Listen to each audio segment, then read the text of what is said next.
terdorong melakukan pinjaman online, memang tidak otomatis dia deposit judi online tidak, tetapi kalau seseorang terjebak pada sirkulasi judi online yang membuat dia belum bisa stop, maka biasanya salah satu sarana yang bersangkutan untuk melakukan top up modal untuk dia kembali melakukan judi online itu tentu saja dengan melakukan atau mencari pinjaman-pinjaman yang diurus hanya dalam tempo 1 jam, 2 jam uangnya keluar. Tidak ada rumusnya penyedia layanan judi online itu dia tidak untung. Tidak ada, karena mesin ini sudah dikondisikan untuk membuat dia untung. Mungkin pada tahap-tahap awal seseorang di Nina Bobo digiring kesadaran kritisnya, kesadaran rasionalnya untuk punya harapan. Sekali 2 kali dia coba main, masuk di situ dia dapat keuntungan, tetapi jangan salah, ini hanya bom waktu.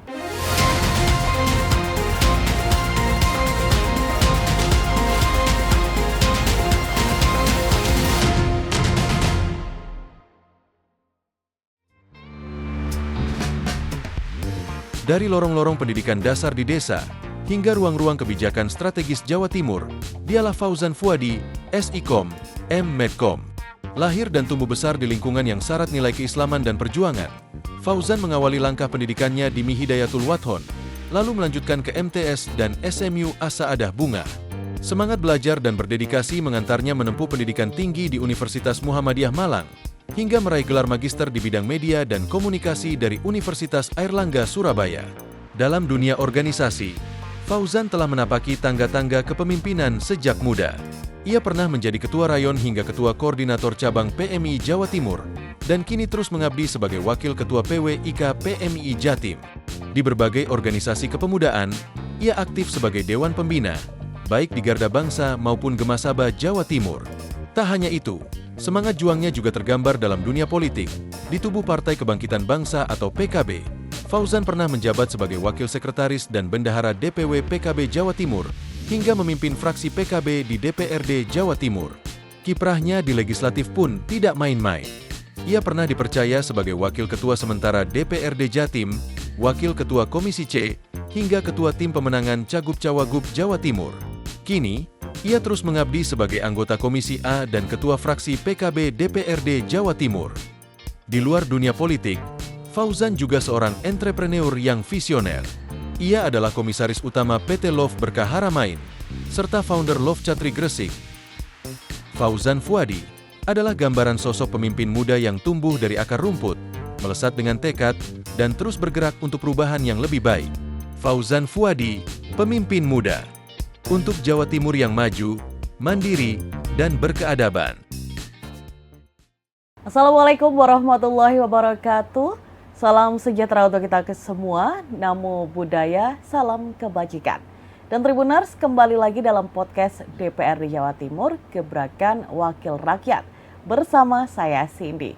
Tribuners, untuk tema kali ini, kita akan membahas tentang literasi digital dan keuangan untuk masyarakat cerdas, bebas pinjol dan judi online. Nah, Tribuners, di tengah pesatnya perkembangan teknologi dan juga keuangan digital, masyarakat dihadapkan dengan berbagai peluang sekaligus tantangan. 2 kemampuan fundamental seperti literasi digital dan juga literasi keuangan menjadi kunci agar individu dapat berkembang serta melindungi diri.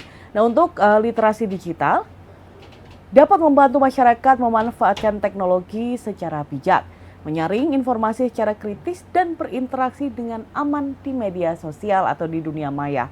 Kemudian untuk literasi keuangan dapat memberdayakan masyarakat dalam membuat keputusan finansial yang tepat, mengelola aset secara efektif dan juga mencapai kesejahteraan ekonomi. Dan juga namun kemajuan ini juga melahirkan berbagai fenomena negatif seperti maraknya pinjaman online atau pinjol ilegal dengan bunga tinggi dan penyalahgunaan data pribadi, serta judi online yang akan merusak stabilitas finansial, dan juga sosial.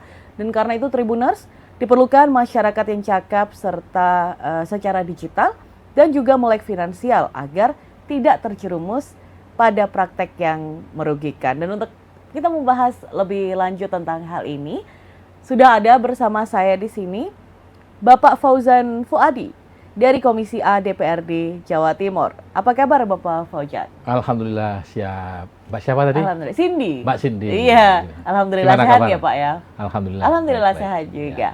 Pak Fauzan, ini kan kita membahas tentang literasi digital dan juga literasi keuangan, Pak. Ya, siap. Pak Fauzan melihat sendiri di lapangannya itu seperti apa, Pak? Karena apa ya, pinjaman online ilegal utamanya dan juga judi online itu sangat marak sekali di masyarakat. Menurut pandangan Bapak seperti apa?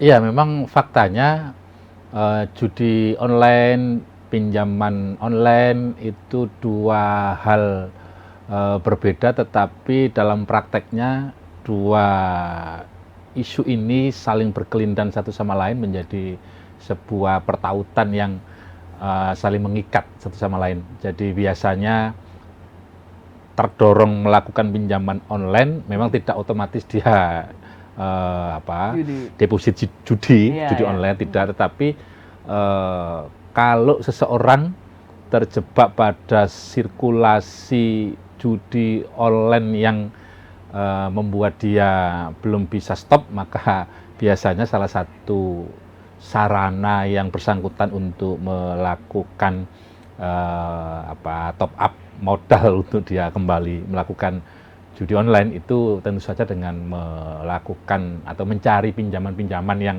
hari ini begitu tumbuh subur seperti jamur di musim hujan ya. Betul. Yang menawarkan berbagai kemudahan pinjaman, diurus hanya dalam tempo 1 jam 2 jam uangnya keluar, dan tidak hanya oleh 1-2 platform, bahkan satu orang calon pencari pinjaman itu bisa melakukan pinjaman lebih dari 10 bahkan 20 vendor penyedia pinjaman sekaligus. Ini kan artinya sesuatu yang sangat-sangat miris sebetulnya, karena di tengah situasi dan kondisi seperti sekarang, di tengah perkembangan teknologi informasi yang begitu rupa dahsyatnya, beberapa kalangan yang gagal menyikapi atau memanfaatkan potensi teknologi perkembangan ini dengan bijaksana, dengan dewasa, dia lalu terjerumus kepada praktek-praktek yang semestinya tidak perlu ini. Jadi memang tantangan tersendiri bagi kita. Seharusnya teknologi yang semakin berkembang itu menjadi energi positif bagi kita semua, pelaku usahanya, tenaga didiknya, peserta didiknya, penyelenggara negaranya, semua komponen di tengah-tengah kehidupan sosial ekonomi masyarakat hari ini terpengaruh atau tergerus pola tingkah lakunya yang tidak mungkin terlepas dari gadget. Ini kan seperangkat alat, suatu alat yang hari ini begitu simpel dan mudahnya dipergunakan dan bisa mengakses informasi yang begitu cepat, menawarkan fitur, menawarkan aneka menu yang kalau konsumsi kita atas itu tidak betul-betul ada sensor, ada penyaringan yang ketat oleh masing-masing pengguna, user ini, maka bukan tidak mungkin kalau hari ini penyalahgunaan itu salah satunya di judi online dan pinjaman online yang semakin menggurita dan sulit dilakukan pembatasan itu, bukan tidak mungkin juga ke depan akan ada ancaman-ancaman atau potensi ancaman yang lain yang bersumber dari penyikapan kita atas perkembangan teknologi sosial media, digitalisasi. Hari ini ada AI, kecerdasan buatan yang tidak bijak. Iya. Mungkin itu. Pak Fauzan, tapi kalau melihat dengan fenomena banyaknya judi online dan juga pinjaman online, terutama di judi online itu tidak hanya menyasar pada, mohon maaf, kayak masyarakat menengah ke bawah gitu loh Pak, sepertinya. Itu yang saya lihat baca ya di televisi, banyak juga sebenarnya itu yang masyarakat menengah ke atas itu juga tergiur gitu. Iya betul. Menurut Pak Fauzan itu kok bisa kayak gitu Pak? Jadi kalau dibagi strata level ekonominya tidak hanya monopoli menengah ke bawah, tetapi juga dari kelas atas sekalipun juga cukup banyak juga korbannya. Kalau didekati dari perspektif tingkat pendidikan juga bukan berarti yang kelas pendidikan atas ke bawah, tetapi kelas teman-teman pendidikan yang pernah menempuh pendidikan tinggi sekalipun itu juga banyak yang menjadi korban. Ini kan kalau kita coba telusuri faktor penyebabnya, tentu penyebabnya banyak. Salah satu faktornya kan berarti keterdesakan atas pemenuhan kebutuhan ekonomi masing-masing. Tidak sabar menapaki jalan hidup mungkin diantaranya ya. Yang kemudian jalan pintasnya, jalan instannya adalah mencari duit cepat dengan cara mempertaruhkan modal atau uang yang dia miliki dengan berjudi.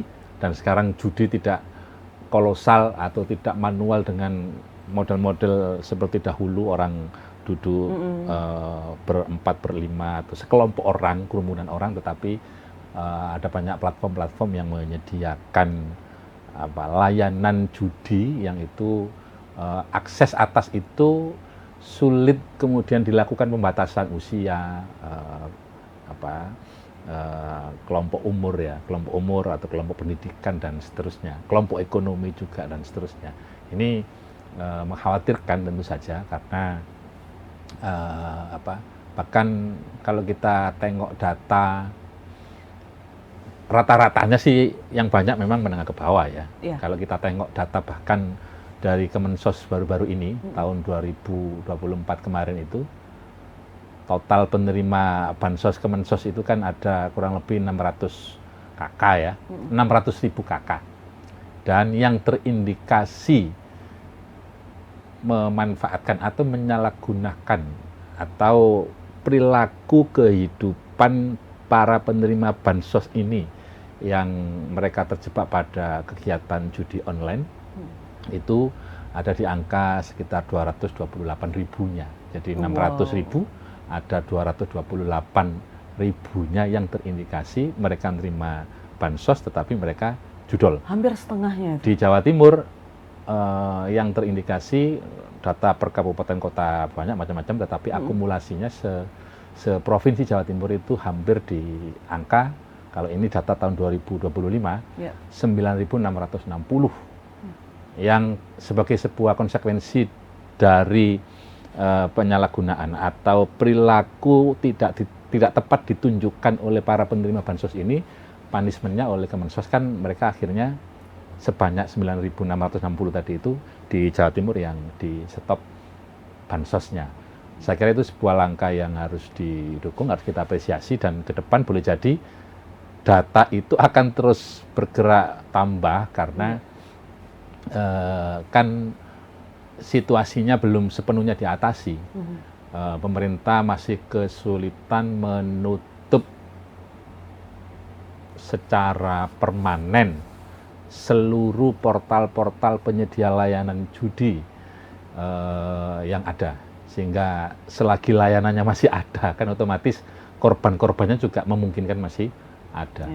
Itu gejala yang sudah menjadi jelas-jelas sebuah fakta yang menurut saya siapapun dari kita saat ini, penyelenggara negaranya, komponen masyarakat siapapun dia, menurut saya harus terjun bersama-sama untuk menanggulangi peristiwa seperti ini agar ke depan tidak semakin merajalela di lapangan terjadi.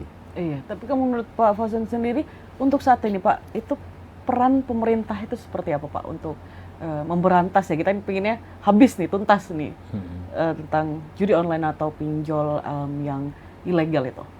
Yang pasti kan kita butuh bukti, bukan penjelasan-penjelasan teoritik yang kemudian argumentasinya disampaikan kepada kita, tetapi actionnya di lapangan belum bisa dirasakan secara maksimal. Kalau sebagai sebuah ikhtiar, sebagai sebuah perencanaan program oleh pemerintah nasional terutama dalam konteks ini, karena kalau kita berbicara eksekusi terhadap platform-platform penyedia layanan judi itu yang memiliki kewenangan untuk melakukan stop kan pusat, Ya. Kementerian Kominfo, Komdigi. Tetapi yang di tingkat level provinsi dan kabupaten kota di daerah-daerah mereka belum punya kewenangan yang lebih konkret ke sana. Ini kan berarti kita menggantungkan kebijakan penyetopan itu langsung kepada pemerintah pusat. Tetapi bukan berarti dengan demikian pemerintah di tingkat provinsi dan kabupaten kota kehilangan peran untuk melakukan tindakan-tindakan nyata yang bisa mengatasi problem judi online ini. Kalau problem judi online itu kan ini sesuatu yang tidak bisa berdiri sendiri. Ada problem ekonomi yang tidak tuntas pada warga masyarakat kita, itu peluang yang bersangkutan lari kepada penyelesaian dengan pendekatan yang tidak tepat atau yang cenderung negatif seperti lari ke judi online itu tentu harus kita sikapi dengan lebih tegas. Nah, tetapi untuk yang persoalan pinjam-meminjam online ini pasti diskusinya lebih beda lagi. Dua-duanya butuh edukasi, dua-duanya butuh literasi yang tepat kepada kelompok masyarakat kita, seluruh komponen-komponen yang ada di tengah-tengah masyarakat kita, tokoh-tokoh agamanya, tokoh-tokoh pendidikannya, tokoh-tokoh di substruktur pemerintahan tertentu di lingkungan kita. Jadi ya mulai dari RT-nya, Pak RW-nya, Pak Lurahnya, kepala desanya, Pak Camatnya semua memberikan edukasi sambil pada saat yang sama juga memberikan contoh atau keteladanan agar masyarakatnya juga bisa ikut. Kan bagaimanapun kelompok-kelompok atau peran-peran yang tadi saya sebutkan itu kan membawa followernya masing-masing.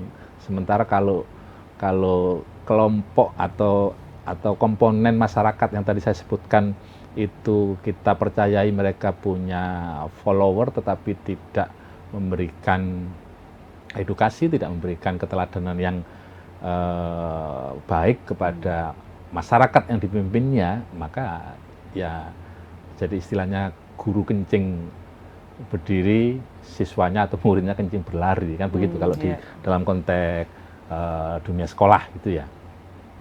Kenapa saya menyampaikan begitu? Karena ya faktanya ada cukup banyak kejadian justru pelaku-pelaku judi online itu bersumber datang dari mereka. Selain tentunya memang regulasi juga harus diperjelas.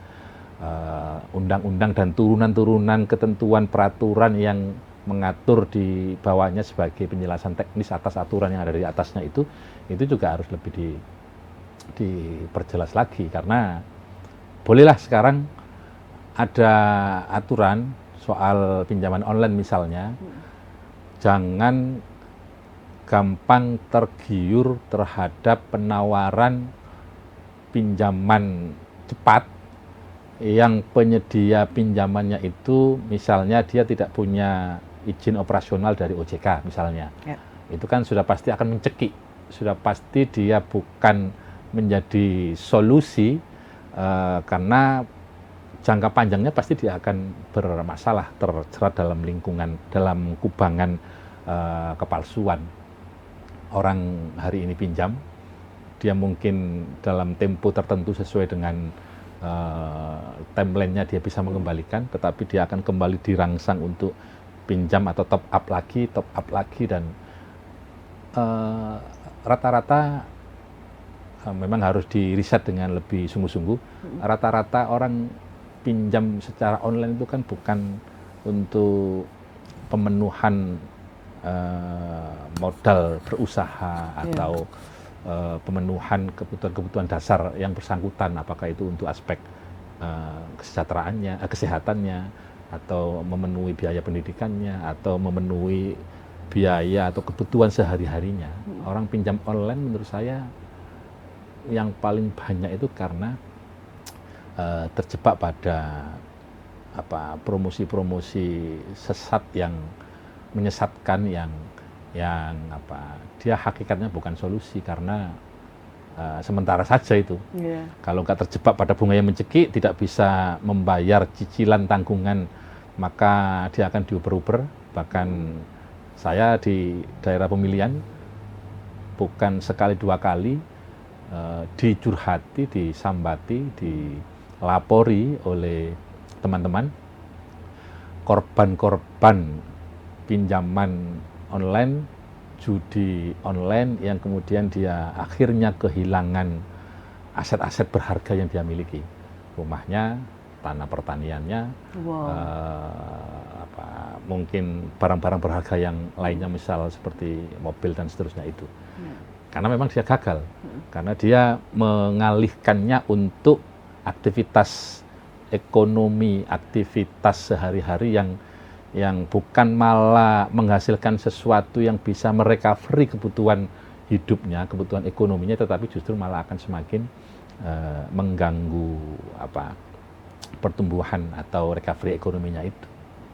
Itu banyak sekali itu kejadiannya. Itu. Betul. Ini ada beberapa fenomena juga Pak yang saya lihat sendiri ya di media sosial, kan banyak thread ya, ada thread misalkan di platform X atau di TikTok itu banyak sekali yang curhat.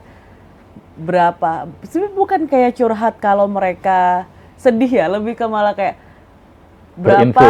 berapa yang harus kalian bayar dalam sebulan, kayak gitu Pak. Jadi kayak mereka tuh seperti beradu banyak-banyakan, dan ini yang mengagetkan adalah mostly kebanyakan dari mereka tuh masih muda banget. Itu dipermudah dengan acara-acara di beberapa platform e-commerce, saya bilang ya, ada beberapa platform e-commerce yang memudahkan usernya untuk utang dulu aja gitu, utang dulu aja, dan itu akhirnya mereka membengkak. Pay later jatuhnya, ya ada seperti itu juga. Nah, ada beberapa itu yang sampai sebulan itu bisa mencapai harus bayarnya itu belasan sampai puluhan juta di usia yang sangat muda. Nah, itu tuh suatu fenomena yang berarti kan ini juga membuat pola pikir dari terutama anak-anak muda jadi kayak gampang lah ini dulu, ada yang nge-cover dulu seperti itu. Mana itu menurut Pak Fauzan gimana Pak, dan juga caranya ini supaya mereka tidak berpikir seperti itu tuh seperti apa Pak? Ya, kalau dibilang semua, ketika seseorang siapapun itu terjebak pada pinjaman online atau pada menggantungkan solusi kebutuhan dia sehari-hari itu dari menu-menu yang ditawarkan oleh e-commerce, ditawarkan oleh platform-platform penyedia layanan itu di dunia online, itu pasti karena dia tidak mendapatkan solusinya ketika dia misalnya sebetulnya butuh pekerjaan yang memastikan dia kebutuhan sehari-harinya itu terpenuhi, ternyata tidak terpenuhi. Jadi dia larinya jalan pintas, larinya dia ngerti ada platform menyediakan pinjaman, maka dia bergantung dari situ, dan memang menawarkan kemudahan yang luar biasa. Seseorang malah sering dia sebetulnya tidak sedang membutuhkan, tetapi karena dia digoda, diiming-imingi, didekati dengan berbagai macam janji palsu. Ini juga nanti bisa diskusinya melebar kepada keamanan data ya dan seterusnya. Yang menurut saya memang perlu regulasi secara khusus dibuat oleh pemerintah untuk mengatur hal-hal seperti ini agar tidak semakin meluas korbannya. Nah, pada saat yang sama kita tidak bisa hanya menggantungkan atau menilai penyebab dari peristiwa ini adalah karena rangsangan eksternal yang begitu sulitnya dibatasi, dibendung. Tetapi pada saat yang sama juga perlu pemerintah mencoba mencari asal atau akar masalah dari kenapa peristiwa ini menggurita. Kan ketika orang sulit mencari kerja, sementara dia harus makan, sementara dia mungkin punya tanggungan keluarga yang harus dia penuhi. Dulu kan ada istilah generasi apa itu, makanan Italia itu apa namanya, yang dia menanggung generasi sandwich ya. Dia menanggung kebutuhan orang tuanya karena mungkin orang tuanya sudah tidak produktif di usia yang sudah sakit-sakitan, tidak mungkin menghasilkan. Sementara pada saat yang sama dia sebagai anak tertua, dia juga menanggung adiknya yang juga harus dipenuhi kebutuhan sekolahnya.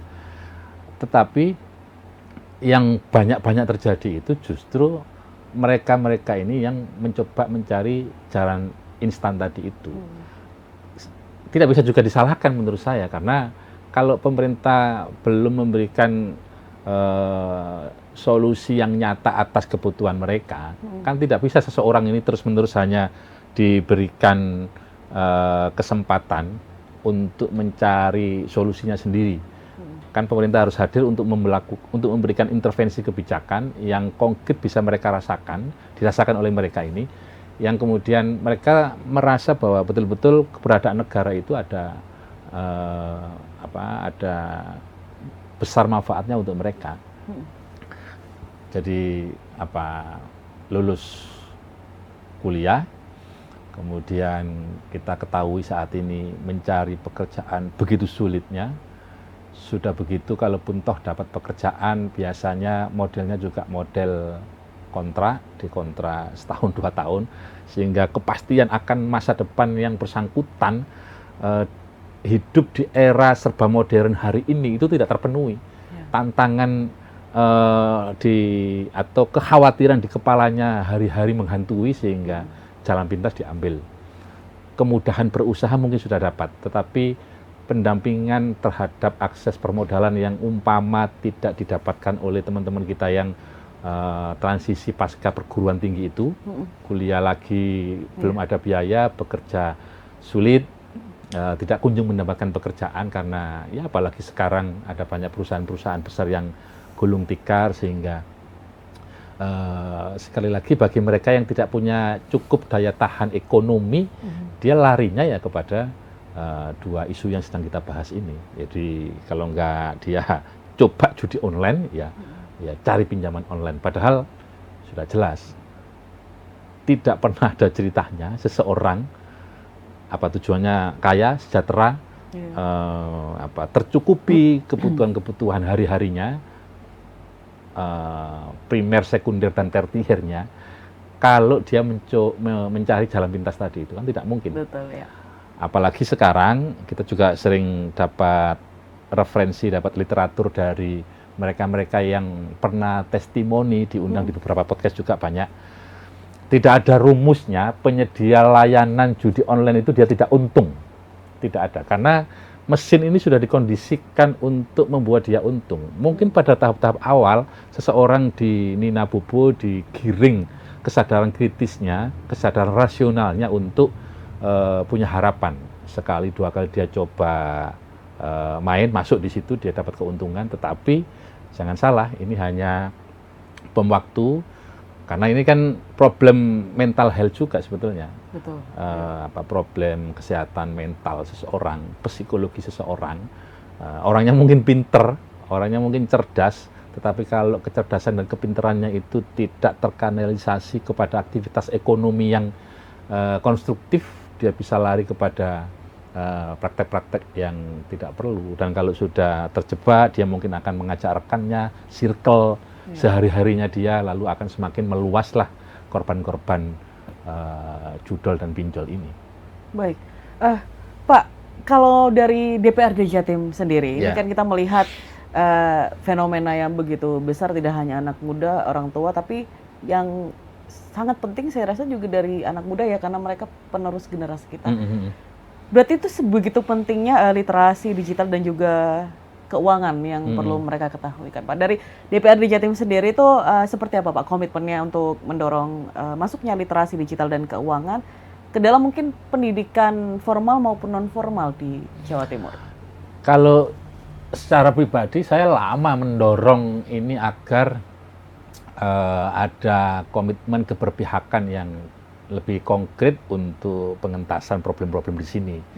Itu kan berarti harus ada secara khusus pengalokasian anggaran untuk melakukan edukasi, sosialisasi atau pembinaan kepada segmen-segmen sesuai dengan sasaran kelompok umur, kelompok pendidikan yang harapannya sebetulnya, karena ini tidak mungkin ada alokasi anggaran yang besar-besaran di sini sebab ya kita tahu kapasitas fiskal di Jawa Timur juga belum sepenuhnya memadai untuk kita bisa mengagendakan banyak program yang sesuai dengan kebutuhan di tengah-tengah masyarakat.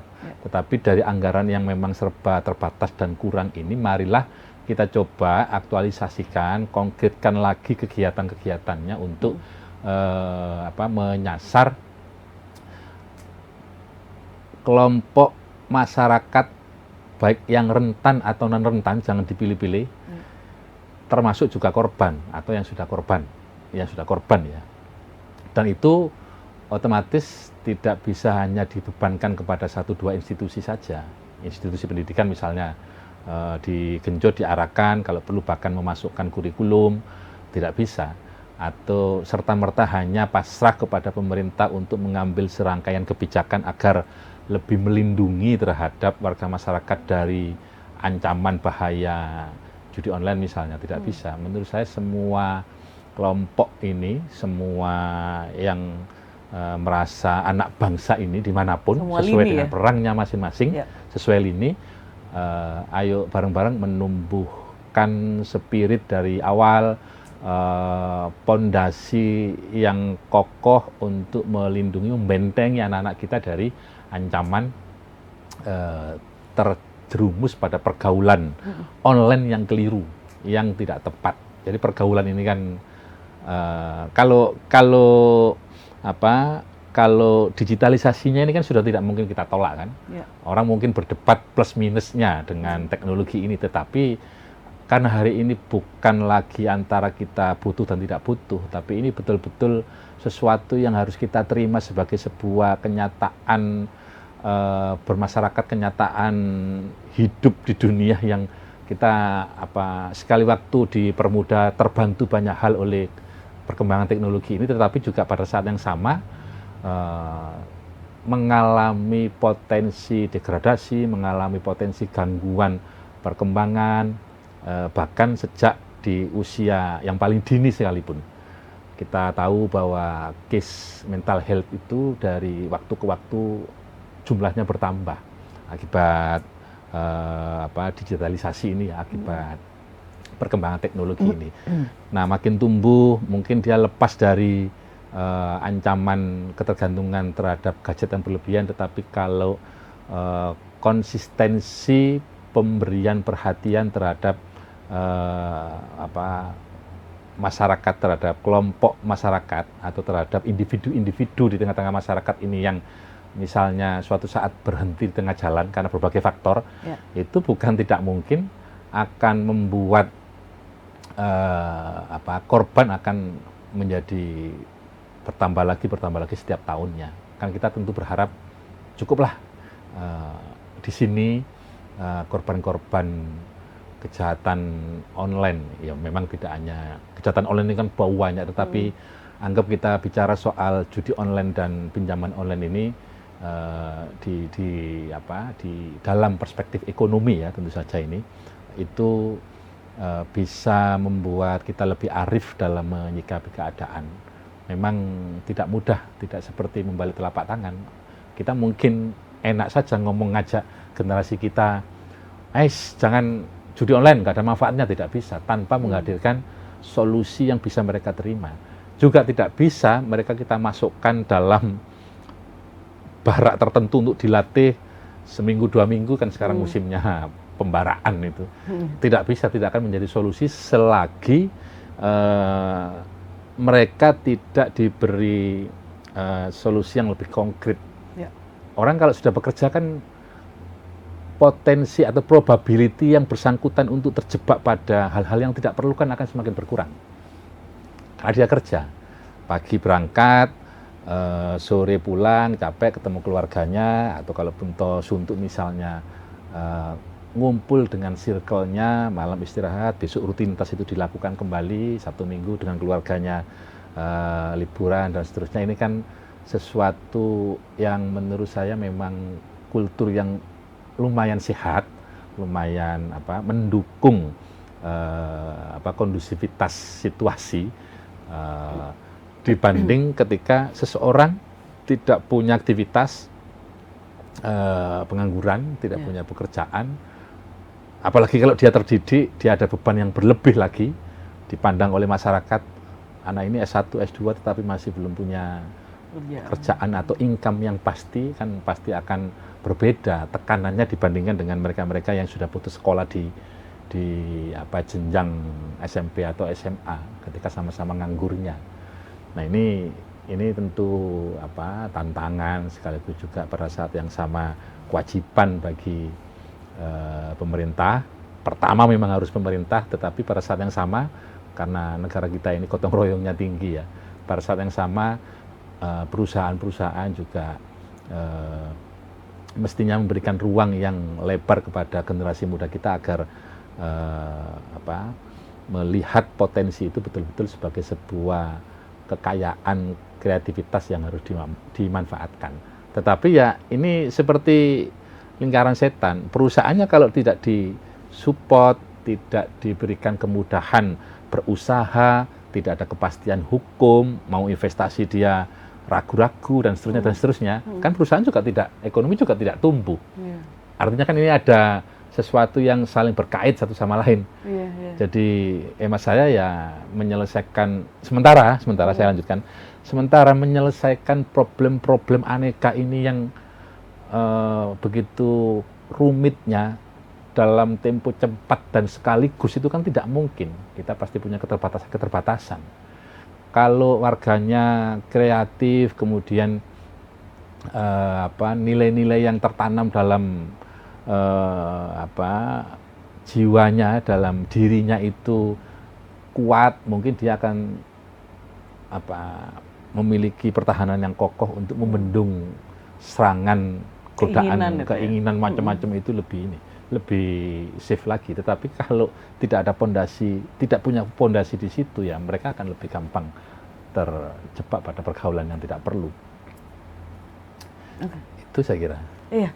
Baik, Pak Fauzan, ini memang lingkaran setan seperti yang Bapak bilang ya, perlu banyak sekali. Harus barengan maksud saya gitu loh. Betul, iya. Perlu banyak sekali yang dilakukan oleh berbagai pihak, terutama dari pemerintah, itu paling utamanya, tapi juga dari pribadi masing-masing dulu, swasta, kemudian dari yang rentan maupun tidak rentan, jangan sampai kemudian menjadi rentan dan menjadi korban akhirnya. Begitu ya Pak ya? Betul.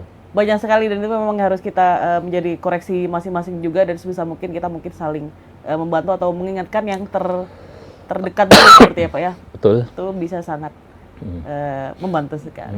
Baik, begitu saja Pak Fauzan. Mungkin ada pesan-pesan? Secara khusus tidak ada, hanya berharap betul bahwa agar masalah ini menjadi perhatian bersama, juga menjadi masalah bersama, sehingga kalau kita ada di tengah-tengah masyarakat dan sedang mendapati peristiwa atau gejala-gejala sebagaimana kekhawatiran atas tema yang sedang kita bicarakan saat ini terjadi, itu ya marilah kita berbuat. Kita bisa kok sebagai